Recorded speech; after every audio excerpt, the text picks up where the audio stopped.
turabasuhuje mu izina ryiza ry'umwami wacu Yesu Kristo, izina rikomeye, izina ry'umugisha, izina rikiza, izina riruhura, izina ritanga ubuzima. Rero wakire indamukanyo yacu muri iryo zina, maze aho uri hose iby'iryo zina ritanga bikugereho. Turavuze ngo aho uri hose iby'iryo zina ritanga bikugereho. Yego, turi mu bihe bitoroshye, turi mu bihe turiho turwana n'icyorezo cya COVID-19, ariko nubwo bimeze gutyo hari ubuhungiro, hari ubuhungiro. Icyo cyorezo cya COVID-19 kimereye n'aba bantu, usibye kurwara nyirizina ndetse no kwitaba Imana ku bwacyo birakomeye, biratugoye cyane. Yewe hari n'izindi ngaruka zishamikiye kuri iyo ndwara, zishamikiye kuri icyo cyorezo, nk'ibi bintu byo kudasohoka, abantu benshi ntibasubira mu kazi, abantu benshi ntibakomeje kubaho nk'uko basanzwe bariho. Rero ibyo byose biragenda bikagira ingaruka ku bukungu, ingaruka ku mibereho, ingaruka kuri ibyo byose bituzungurutse, byagatumye tugira ubuzima bwiza, ubuzima busobanutse. Ariko naje kubabwira ngo uko byagenda kose, uko byamera kose, hari ubuhungiro. Reka turambure Bibiliya zacu muri Zaburi ya 46. Umva uko havuga ngo Imana niyo buhungiro bwacu, ni imbaraga zacu, ni umufasha utabura kuboneka mu byago no mu makuba. Ngo nicyo gituma tutazatinya n'aho isi yahinduka, n'aho imisozi yakurwa hayo ikajya imuhengeri, n'aho amazi yaho yahorera akibirindura, n'aho imisozi yatigiswa no kwihinduriza kwayo. Ntituzatinya. Reka mbere yo gukomeza tubanze twiragize Imana. Uwiteka Nyiringabo, turagushimiye. Uri Imana igira neza, uri Imana itureba, ituzi, itwitayeho. Uri Imana iduhumuriza, ikatugenderera, ikatubwira ngo uri ubuhungiro, ngo uri umufasha utabura guseruka, utabura kuboneka mu byago no mu makuba. None Mana, uko tugiye kuganira kuri iri jambo, irisubira inyuma gutyo ridakoze ku barushye n'abaremereye, irisubira inyuma gutyo ridasubijemo ibyiringiro ku bacitse intege. Mana, utugirire neza. Reka ijambo ryawe rikore, reka ijambo ryawe riruhure, reka Mana utugenderere. Umuntu wese udukurikiranye ahangaha muri iri jambo turiho dutanga, Mana rimugirira akamaro, rimugirira akamaro. Ijambo ryawe ni imbaraga, ijambo ryawe ni inkota. Mana, reka iri jambo rize kurangira umuntu wese yumva aruhutse, kuko ijambo ryawe ari imbaraga. Urakoze, turagushimiye, tuguhaye icyubahiro. Uyu mwanya wose tugiye kuganira ku byawe, uhabe Mana, wigaragaze nk'Imana. Ni mu izina rya Yesu Kristo dusenze, amen. Tumaze gusoma ngo Imana niyo buhungiro bwacu, ngo ni umufasha utabura kuboneka mu byago no mu makuba, ngo kandi ntabwo tuzatinya. Urebye ikiri jambo ritubwira ni ukutwigisha guhitamo, ni ukutwigisha guhitamo kubera iki? Kuko uwo mufasha ari umufasha utabura kuboneka, ntabura kuboneka. Aboneka ryari? Cyane cyane mu byago no mu makuba, mu bitugoye, mu bituremereye. Uwo mufasha ntabura kuboneka. Si twe tubivuze, ni ijambo ry'Imana ribivuga.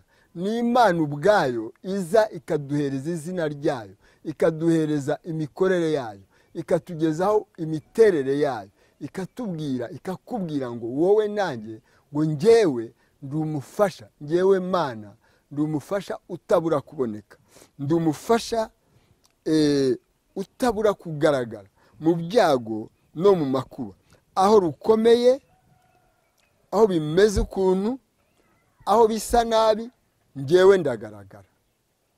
Rero uhitemo kutagira ubwoba, uhitemo kwikomereza ku ijambo ry'Imana.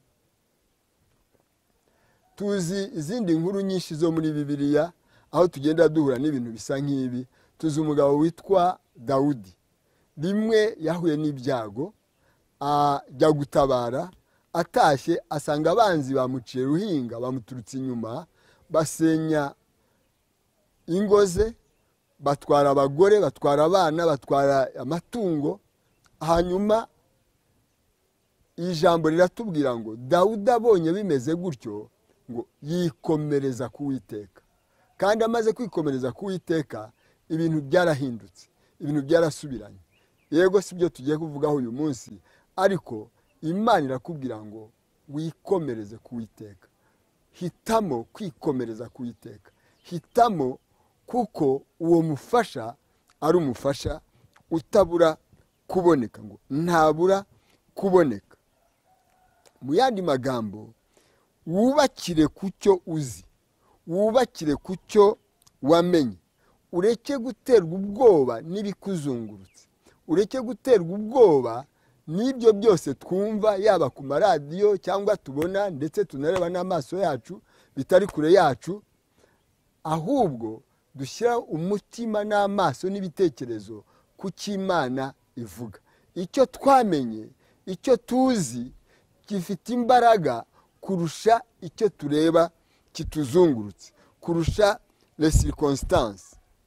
Muri Bibiliya, mu Bikorinto ba kabiri igice cya 5 umurongo wa 7 haravuga ngo tuyoborwa no kwizera, ntabwo tuyoborwa n'ibyo tureba.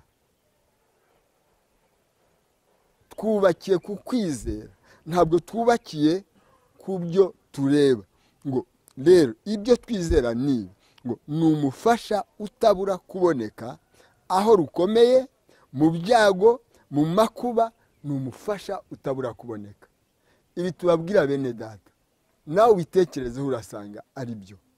Uwo mufasha utabura kuboneka aragaragara mu makuba, mu byago.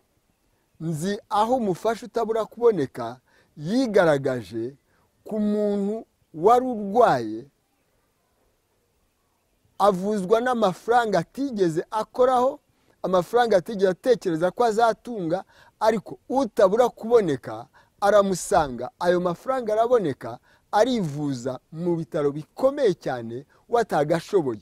Donc mu byago by'iyo ndwara, umufasha utabura kuboneka arahaseruka. Mu byago bindi, nzi aho umufasha utabura kuboneka yafashe umuntu amutwara mu ndege. Wa muntu kubera iki? Kuko ahuye n'ibyago byo kuba impunzi. Iyo ataba impunzi, uwo muntu ntiyari kuzapfa akandagiye mu ndege. Ariko kuko ari umufasha utabura kuboneka mu bikomeye, mu byago, aragaragara. Dufite ingero nyinshi. Tuzi aho umufasha utabura kuboneka yagendereye umuntu w'imfubyi, yiga amashuri akomeye, ajya mu universite ahenze cyane, ariga ararangiza. Kubera iki? Kuko mu bupfubyi bwe, mu byago bye, uwo mufasha utabura kuboneka aho rukomeye yaragaragaye. Henshi dushobora kubabwira. Rero tuzi umuntu watabawe mu buryo bwose, atigeze arota, atigeze yibaza ko byanashoboka, ariko mu gihe aguye mu byago, mu gihe aguye mu bintu atakishoboreye, wamufasha agaseruka. Imana irakubwira ngo ndi umufasha utabura kuboneka mu byago no mu makuba. Ndi umufasha useruka, ndi umufasha useruka rukambye. Imana ishimwe cyane. Tuzi abapfakazi, umuntu umugabo ari we warutunze urugo, umugabo ari we wakoraga, umugabo ari we afite amafaranga afatika, ashyira abana mu ishuri, abavuza, abambika, yenda nk'uwo mugabo Imana ikamuhamagara agapfa. Tuzi abamama bamwe bahuye n'ibyago nk'ibyo byo kuba abapfakazi, ariko ako kanya mu buzima bwe wamufasha utabura guseruka, wamufasha utabura kuboneka, akahinguka, ukabona abana b'indahekana barakuze, bakiga za universite, bakavamo abagabo n'abagore bakomeye aha hanze muri iyi si. Byatewe n'iki? Ni wa mugabo wizewe uvuga ngo njyewe Mana ndi umufasha utabura kuboneka. Rero Imana yiyita umufasha utabura kuboneka mu byago. Turi mu bihe bikomeye bya korona, turi mu bihe bikomeye by'abantu twumva hirya no hino byagenze gutya na kuriya, turi mu bihe bikomeye aho bamwe batabona n'umwanya wo kujya mu kazi cyangwa gukomeza imirimo bakora kugira ngo babeho.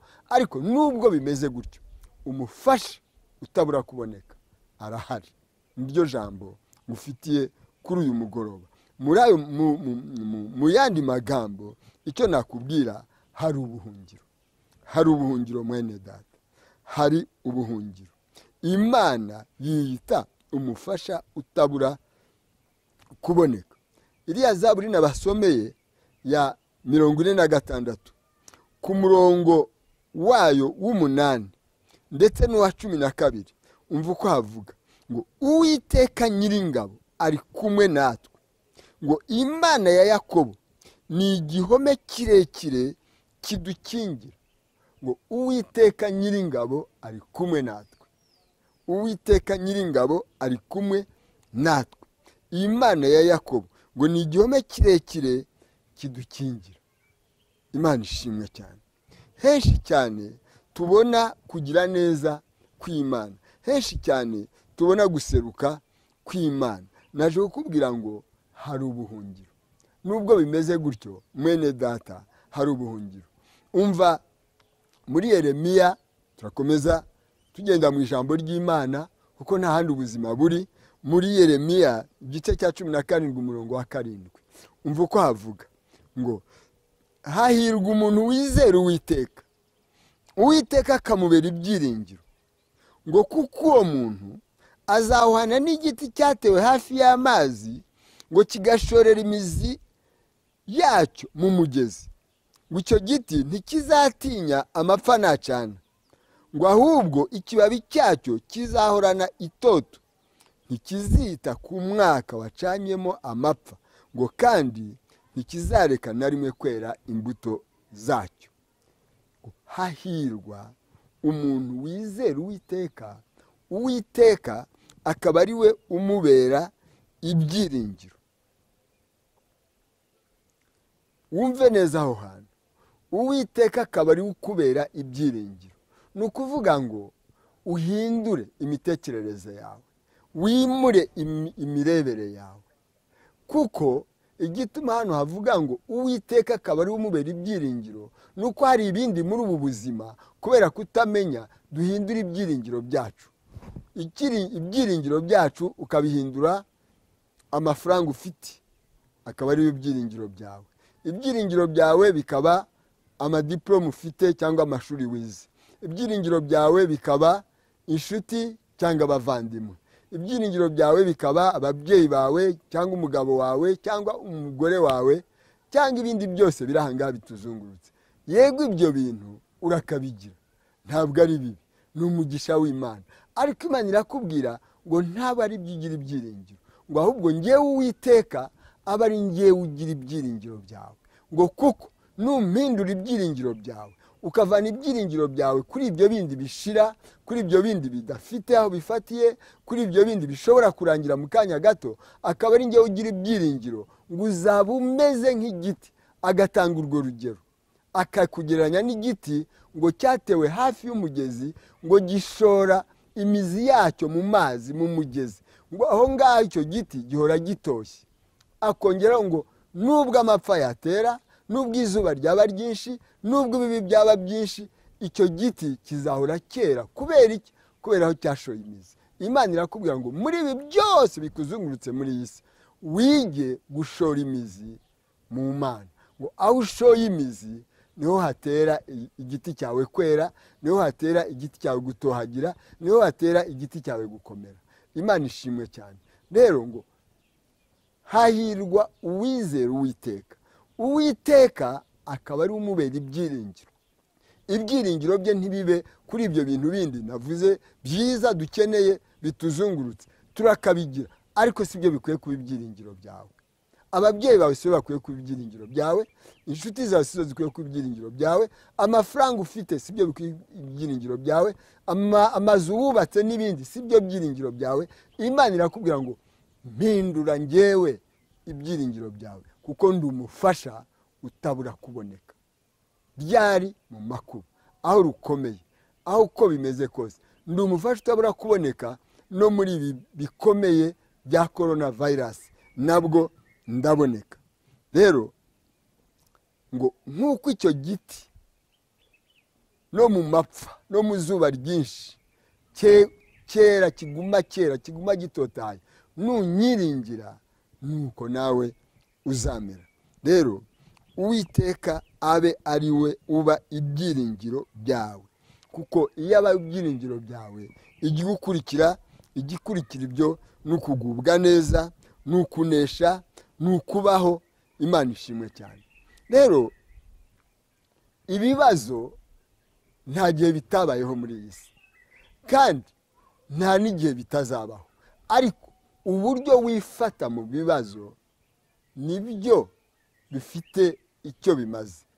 Ikibazo si ikibazo cyabaye, ahubwo ikibazo ni uburyo umuntu yifata iyo icyo kibazo kije. Turacyaguma kwifashisha amazaburi.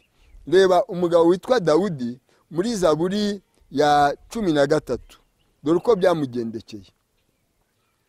Muri Zaburi ya 13 tuhasome. Umva Zaburi ya 13 tuhere ku murongo wa mbere tugeze ku wa 4.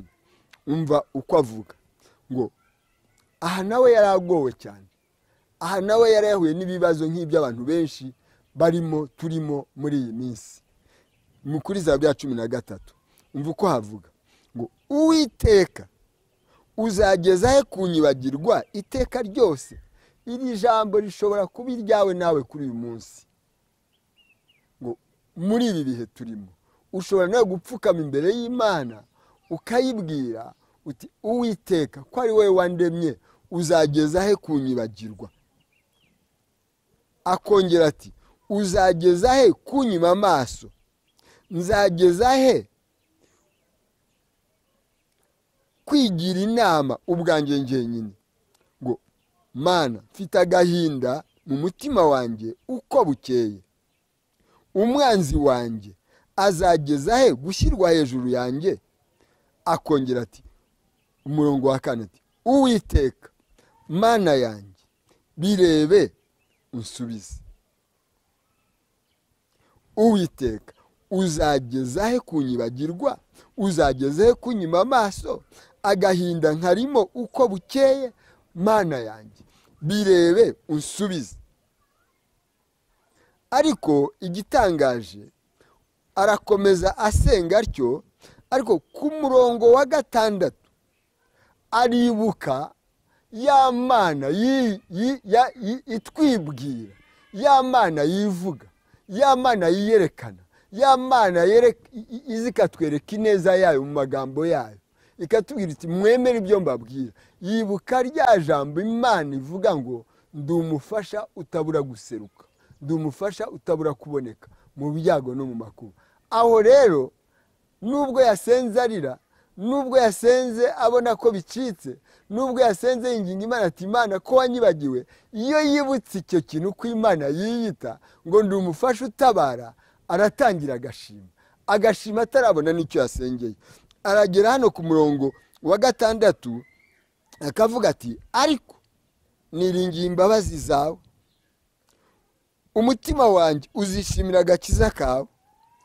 Yarangiza ati ndetse aho mumbona ndaririmbira Uwiteka kuko yangiriye neza, nyamara ntaranasubizwa. Yubakiye ku cyo yamenye ko ari Imana igira neza, yamenye ko ari Imana yiyita ko ari Imana iboneka mu byago, agatima kakubita aho ngaho, ubuzima bwose bugahinduka, agahindura isengesho, agatangira gushima avuga ati niringiye imbabazi zawe, umutima wanjye uzishimira agakiza kawe, ndaririmbira Uwiteka kuko yangiriye neza. Aha rero yasomye ijambo, yumvise ijambo nk'uko turibabwira, yumva asobanukirwa imiterere y'Imana, yumva kugira neza kw'Imana, asobanukirwa ko Imana ari kwa kundi imeze, kwa kundi iteye, itareka abayihamagara, itareka abayishaka, ngo ndi Imana iboneka mu byago no mu makuba, ndi Imana yagutabaye wa munsi wari urwaye cyane, nkurihira amafaranga utari kuzaba wiboneye muri hopitale wagiyemo, ndi Imana nakubonye uri imfubyi muri ibyo byago bikomeye, kuko nta mubyeyi wari ufite, ndaseruka ndagaragara, aho bikomeye njyewe Imana ndagaragara. Imana ishimwe cyane. Ndi Imana cyagiye wari agahungu k'impunzi, ababyeyi bawe nabo babuze icyo barya n'icyo bambara, uri aho ngaho gusa, nkuriza indege nguha amashuri, ndi Imana iseruka aho bikomeye, ndi Imana igaragara mu bikomeye. Rero no muri ibi ngibi witege Imana igaragara, witege kugirirwa neza n'Imana. Imana irashaka kumenya ibyo wamenye, akaba ari ibyo bikugenga, akaba ari ibyo wubakiraho kurusha ibituzungurutse. Yego hari ibituzungurutse, ariko hari n'Imana. Naje kukubwira ngo hari ubuhungiro mwene data muri ibi bihe turimo bikomeye, muri ibi bihe by'icyorezo kiriho kiyongera, ndetse no mu gihugu cyacu no ku isi yose kigenda gihitana abantu, umva ngo kanaka yarwaye, kanaka yapfuye, kanaka byagenze gutyo. Nubwo bimeze gutyo hari Imana, nubwo hari bimeze gutyo hari Imana. Nje kukubwira inkuru nziza, hari inkuru mbi, ariko ndaje kukubwira inkuru nziza ko hari ubuhungiro, hari Imana iseruka. Amazaburi turayakunda cyane. Muri Zaburi ya 30 nusoma witonze urasanga ahantu havuga ngo amarira yararira umuntu nijoro, wararurira ijoro ryose, ngo ariko nubwo ijoro rire ngo hari igitondo, ngo mu gitondo impundu zikavuga. Kubera iki? Kubera ya Mana ntaho yagiye. Reka nkubwire, icyo kibazo ntabwo kizahoraho, iyi korona ntizahoraho, iki kiza ntikizahoraho, dutegereje igitondo. Komera mwene data, komera duhagarare, dutegerezanye igitondo. Komera duhagarare, ejo bundi hazaba hari igitondo. Imana ishimwe cyane. Ndetse uyu munyezaburi wanditse muri Zaburi ya 30 ajya kurangiza nawe asa n'ushimira, kuko ntabwo wahanga amaso Imana ngo ikwihorere, uyihanga amaso ugahamagara muri ibyo bibazo, muri ako gahinda, muri iki, ariko Imana igatabara. Nusoma Zaburi ya 30 nawe uraza kureba mu mirongo yayo irangiza ivuga ngo yo Mana we, unkenyuye ibigunira byanjye, none unyambitse ibyishimo, ngo umutima wanjye n'ubuzima bwanjye nta kindi bigiye gukora, bigiye kujya bigushimira. Rero umva, muri iki gihe turimo muze dusenge. Iki gihe turimo ni akanya Imana iduhaye. Iyi lockdown ni umwanya Imana itubwira ngo uprofite, ushake mu maso hanjye, profite uyu mwanya unyegera, profite uyu mwanya ushake mu maso y'Imana, usenge. Imbaraga zo gusenga wumve imbaraga ziri mu gusenga, kandi wumve ibyiringiro, usenge uzubwira uwo ngo nakubwiye imiterere ye nuko ameze. Imana ishimwe. Muri Yeremiya igice cya 33 umurongo wa 3 naho haravuga nk'uko nguko, Imana iraguhamagara ngo ntabaza ndagutabara, mpamagara ndakwitaba, ntabaza ndagutabara, nkwereke iby'ikinzu utari wigeze unatekereza. Mene data, hari ibituzungurutse tureba, ariko hari ibyo tutareba n'amaso biri ku Mana yacu, byiteguye kudutabara, byiteguye gutabara uwo wese uyihamagara.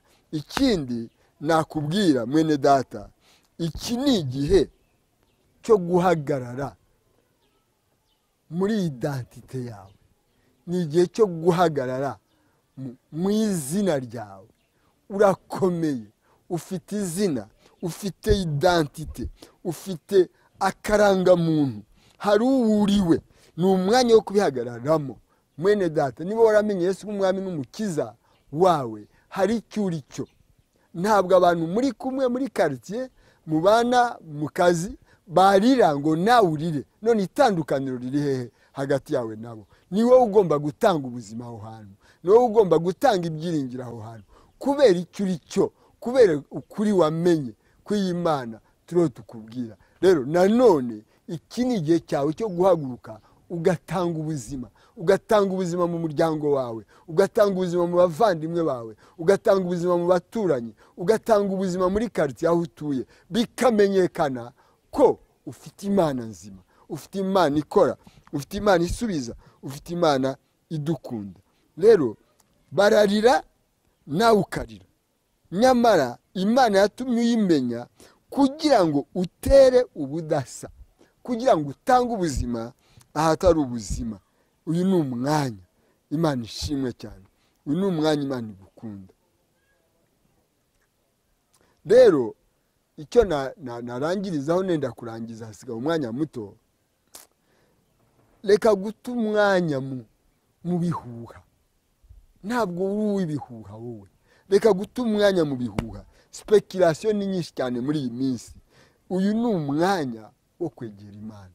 Uyu ni umwanya wo kuvuga inkuru z'ibyiringiro. Uyu ni umwanya, hari inkuru mbi ziriho nyine ziraturuka hirya no hino. Ibyinshi n'ibihuha bibeshya, ibyinshi n'ibivuga ibi n'ibi, ariko hari n'inkuru nziza. Uri wo gutanga inkuru nziza, uri igikoresho, uri radiyo y'inkuru nziza yuko wamenye Imana. Rero va muri izo speculation, uzumva hari ibintu byinshi cyane hanze abantu basigaye bavugaho. Ibyo usoma muri za media ngo urukingo ruzaza ruze kwica abantu, urukingo bizagenda gutya. Reka nkubwire, ese ko dufite leta itureberera, bo nta bwenge bazi? Bazanye gufata ibintu by'ibirozi baze ese ko nabonye narebye kuri televiziyo ngasanga batanga imiceri, ibyo kurya, kawunga, amasabune yo koga, iki, bahangayitse n'abantu bari mu makaritiye badashoboye kwibeshaho. Araguha umuceri, narangiza kuzanira uburozi. Araguha umuceri, araguha ibyo kurya, arakubabaye, narangiza hazeho umugambi wo kuvuga ngo aba bantu batera inshinge zo kubica. Uratekereza ute? Va muri ibyo bihuha, va muri izo nkuru zitari zo. Dufite leta irahari, irakureberera, irimo abantu bize, irimo abantu basobanutse, irimo abantu bareba. Rero nibikureba, biraturenze, ariko hari abafite bagira ubuntu bwo kumenya ibintu uko bigenda n'ukuntu bimeze, kandi no hejuru ya leta hari n'Imana. Rero va mu bihuha, ahubwo urebe, utekereze. Nk'ubu abandi bararira ngo iminsi 15 cyangwa ya lockdown, iminsi niyi bongeye kudufungirana, kandi bagize oya. Iyo ubaze neza ukareba, ni ibintu bizima, ni ibintu making sense.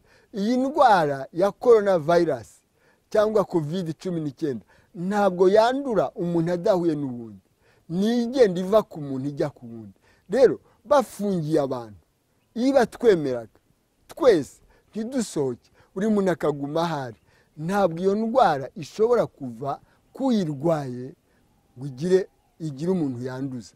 Kuko uwo muntu kandi mu gihe muri iyo minsi 15 yaba yamenyekanye ko arwaye akavurwa, undi nawe wagumye aho ari, nta bantu bagiye bateraterana bahura bagira gute, muri iyo minsi 15 indwara yavaho. Mu minsi 70 indwara yavaho kuko itabona aho igendera. Ibyo byose ubitekereze ko ari ibintu biba byatekerejweho, atari ibintu abantu bicara gusa ngo reka tugire gutya. Oya, biba bifite aho biva naho bijya, kandi bifite ishingiro. Rero nta wanduza uwo batahuye. Ibyo byose ni leta ibidukorera kuko iba yabitekerejeho. Rero mwemere gahunda kugira ngo dushobore gufashwa ejo bundi iki cyorezo kizabe cyatambutse, nawe ubwawe wabigizemo uruhare. ariko cyane cyane wowe uzi Imana, cyane cyane wowe usenga, cyane cyane wowe witwa ngo uranasobanukiwe, va mu bihuha, va muri ibyo bintu bidafite aho bijya aho biva n'aho bijya, kandi bizahoraho, ariko ureke kubiha umwanya kimwe n'abandi bose. Rero icyo tugiye kurangirizaho cyane cyane tubwira abo mu itorero tubana rya Eglise Vivante, turashimira cyane ukuntu mukomeje kwitanga kugira ngo umurimo w'Imana wubakwe, kugira ngo itorero ry'Imana ritere imbere. Ubundi twari twateguye muri iyi minsi uburyo bwo kubagezaho kugira ngo twishimane namwe, tubereke imbaraga zanyu, icyo byakoze, no mu buryo bw'amadetaye uburyo byagiye bigerwaho n'aho ibintu bigeze, kugira ngo mwishime, mumenye ko hari icyo Imana yabakoresheje kandi ikomeza no kubakoresha. Hanyuma nyine hajemo iyi gahunda yo kuba twifungiranye muri lockdown kubera iki kiza cyateye, ariko ejo bundi aho bizafungurirwa tuzabibagezaho. Bizatubera umunezero mwinshi kureba uburyo Imana yagufashe mu mugongo, turagendana kandi iragukoresha mu murimo wayo. Rero turashimira cyane ubwitange bwanyu, kandi turababwira ko guterana bizakomeza. Tuzakomeza kujya duterana ku cyumweru ya masaha, dukoresheje ikoranabuhanga nk'uku nguku, dukoresheje media. Ubu butumwa murabubona kuri iki cyumweru mu gitondo, ariko buraza kujya no kuri YouTube. Ubwereke n'abandi, ubwire n'abandi, tugire ijambo ry'ibyiringiro, ijambo ryo kuzamurana. Rero nk'uko nicyo nababwiraga cyane cyane, ntiwibagirwe ikindi ko turi umuryango, hamwe no gusenga. Ntiwibagirwe gufasha uwo muturanye, ntiwibagirwe kumenya ko muri quartier utuyemo hari umukecuru umeze gutya, hari umuntu wari utunzwe nuko yazindukaga buri munsi akagira icyo atahana, none bikaba bidakunze. Umuhaye n'ikiro cy'umuceri ubugize neza, umugendere ukamusuhuza, mugasengana, ukambwira uti ibi byose hari ubireba, hari ubizi, nitumuhanga amaso aradutabara, uraba ugize neza. Ikindi kandi nanone turababwira ko turi famiye, turi umuryango. Niba muri uwo muryango hari ubabaye, hari wabuze uburyo, mbega bikaba bimugoye cyane, bimuremereye cyane, turahari. Mubimenyeshe umuryango, mubimenyeshe abanyetorero, mubimenyeshe ubuyobozi bw'itorero, turebe uburyo twabageraho. Kandi Imana irakomeza kutugirira neza. Rero ntitureke gusenga, reka iyi lockdown, kukwifungirana, bitubere ahubwo umwanya wo kurushaho kwegera Imana, bitubere umwanya wo kurushaho kwegera Imana. Turarangiza dusoma iri jambo, tuvuga ngo mvira ijambo. Nkuko twatangiye tubabwira ngo hari ubuhungiro, kandi icyo ukwiye gusobanukirwa neza nuko ari Imana mu miterere yayo, muri kamere yayo, ni Imana buri teka iseruka, cyane cyane ahari amakuba, ahari ibikomeye, ahari ibyago. Niko Imana ibyivugira yonyine ngo ndi Imana itabura guseruka mu byago no mu makuba. Umva rero muri Zaburi ya 84 umurongo wa 12 n'uwa 13 uko havuga, niryo jambo ndangirijeho, hanyuma dusenge ngo kuko Uwiteka Imana ari izuba n'ingabo ikingira. Uwiteka azatanga ubuntu n'icyubahiro, ntazagira ikintu cyiza yima abagenda batunganye. Uwiteka ntazagira ikintu cyiza yima abagenda batunganye. Uwiteka nyiringabo, hahirwa umuntu ukwiringira. Uwiteka nyiringabo, hahirwa umuntu ukwiringira. Uwiteka aba ari we ugira ibyiringiro byawe. Reka dusenge. Ca bugufi dusenge. Mana, turagushimiye ku ijambo ryawe, turagushimiye kuri Imana ituzi kandi twitayeho, turagushimiye ko ijambo ryawe ridasubira inyuma gutyo gusa. Mana, ugenderere abarwayi. Data wera, duhuje umutima aka kanya tukwereka abantu bababajwe cyane kwa muganga ku bw'iki cyorezo cya COVID-19. Tukweretse Mana cyane cyane abo ngabo bari ku mashini kugira ngo bashobore kubaho no kuramuka. Tubatiyeho ubuzima mu izina rya Yesu. Tuvuze imbaraga z'amaraso ya Yesu ku muntu wese muri iki gihugu cyacu cy'u Rwanda uri ku mashini kugira ngo ashobore guhumeka no kubaho. Turasenze Mana ngo umugenderere. Turasenze Mana umuri ruhande wumvise iri jambo agire kwizera, amugezeho ubuzima. Uyu mwaka twawise umwaka wo kuzuka. Reka Mana habe kuzuka. Turagushimiye, tweretse Mana abatuyoboye bafata ingamba zo kugira ngo tubone uburyo iki kiza twakitwaramo, tubone uburyo twabona imiti ikwiriye n'uburyo bwo kwitwara buhagije kugira ngo dushobore kwikingira n'ibindi byose. Tubasabiye ubwenge, tubasabiye umugisha. Utugirire neza Mana, imvura y'umugisha itembe kuri iki gihugu. Ugire neza uwo wese uguhanze amaso. Ijambo ryawe Mana ntirisubire inyuma gutyo. Uri Imana igira neza, uri Imana ikwiye icyubahiro, uri Imana ikwiye gupfukamirwa, uri Imana ikwiye gushimwa.